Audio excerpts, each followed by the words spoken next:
Hello, I'm Thomas Hicks, a commissioner with the United States Election Assistance Commission.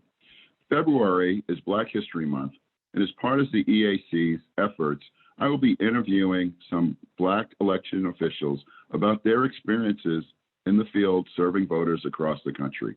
Today, I am pleased to welcome and speak with Michael Winn, who is the Chief Deputy of Administration for the Harris County Clerk in Texas. Michael previously served in Travis County and is the past chairman of the EAC Board of Advisors. Michael, thank you for being a part of this today, and I'm very happy to have you speak about your experiences. Can you talk a little bit about your background and how you got your start in elections? Sure.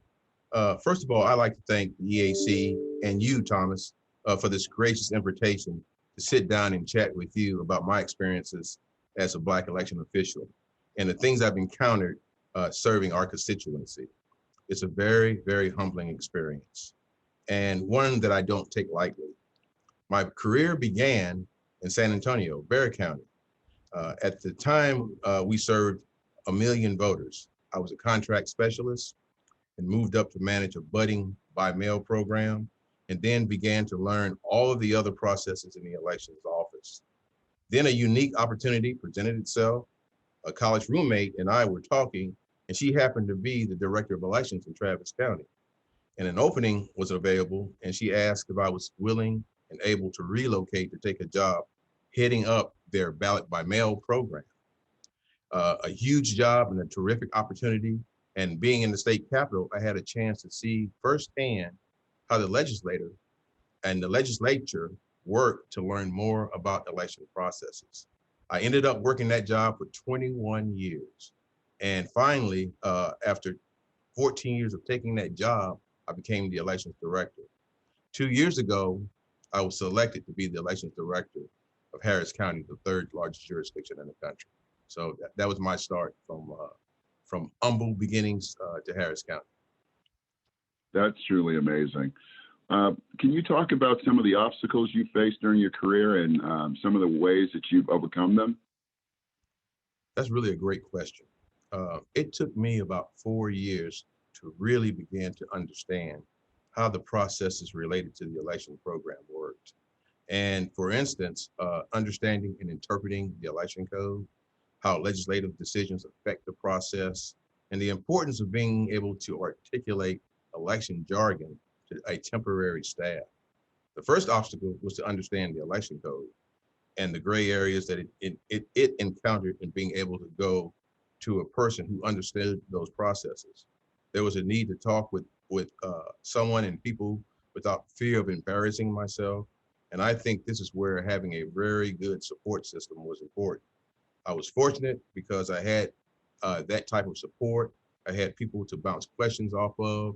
And eventually I married a young lady who was the elections director for the Secretary of State. So I had a great support system. That's a great lead into my next question. Who've been some of your role models if you've grown into an election administrator? You know, as I said before, you know, you have to have a good support group. There are very few Black election officials in this arena, and the group was a close-knit one. Some of the Black officials who I looked up to were colleagues, and most were established officials in their own right. But because I was exposed to other organizations, and you'll probably talk about that a little bit later, and I was able to attend conferences, I was able to expand my repertoire of the people who were in that field. Folks like Tony Pippin-Spool from Dallas County, Lance Goff from Chicago Board of Elections, Alice Miller, DC Board of Elections, and then public stewards like yourself, Thomas, you and Cliff Tatum, who work with the EAC, and now Cliff working with the DC Board. You all were the folks who helped me mature and aided in my growth as an election official. Well, thank you, but I look at you as a mentor to me, so I don't see, I appreciate that. How have you made changes to the way that you recruit poll workers and get more people involved in the process of voting?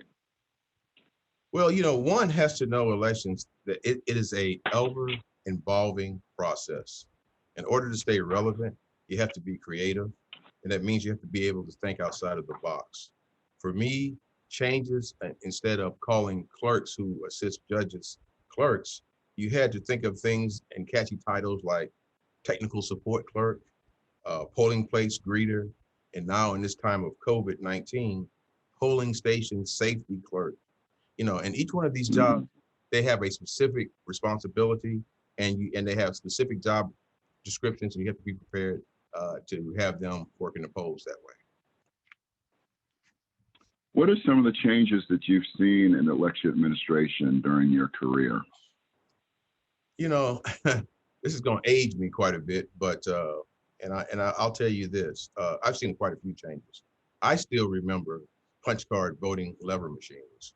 I still remember electronic clicking tabulators. I don't know if you remember those. The rotary Mhm. dial and now touchscreen devices. And now I've seen where you had to do ballot allocation uh, for voters, which meant the administrator had to produce every ballot style in every location during a voting period. And just to give you an example, here in Harris County, if we had to do ballot allocation, we would have had to have had almost 982 different ballot styles in every location, which would have been just a tremendous task. But I've seen all those things. And now, to date, you have what we call electronic poll books that have replaced paper poll lists, and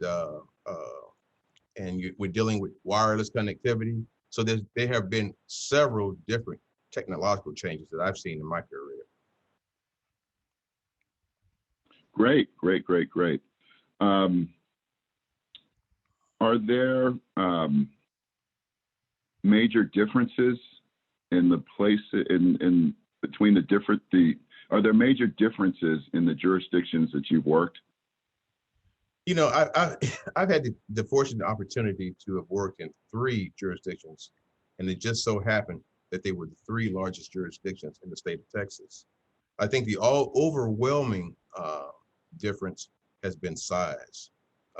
And I think the biggest difference for me has been to be on the ground floor of implementations and being able to successfully migrate uh, uh, these jurisdictions from precinct-based voting, where you had to go and vote in your sub-precinct, to where now you can go vote at any one of your locations in your counties, supporting countywide polling.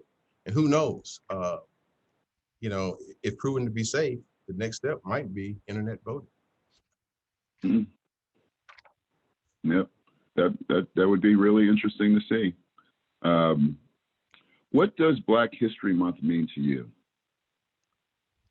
I think a lot of Black Americans are asked that question, and there's so many different answers.